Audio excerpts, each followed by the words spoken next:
ગત તારીખ 19/8/2026ના રોજ સાયલા પોલીસ સ્ટેશન વિસ્તારમાં એક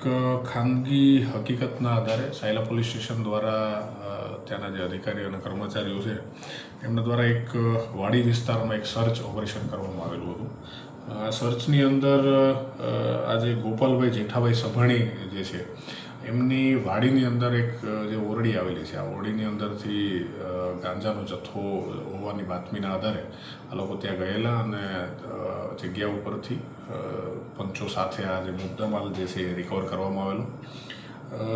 આ મુદ્દામાલમાં જે છે એ ટોટલ 7 કિલો અને 885 ગ્રામનો જે ગાંજાનો જથ્થો જે છે એ મળી આવેલો છે, જેની કિંમત કુલ 3,94,250 રૂપિયા થાય છે. આ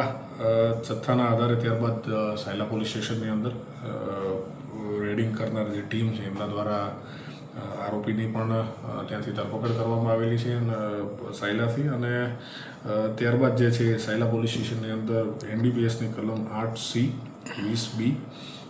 20(2)B મુજબ જે છે ગુનો દાખલ કરવામાં આવેલો છે અને હાલ આની તપાસ જે છે ચુડા PI SN પટેલ જે છે એ ચલાવી રહ્યા છે.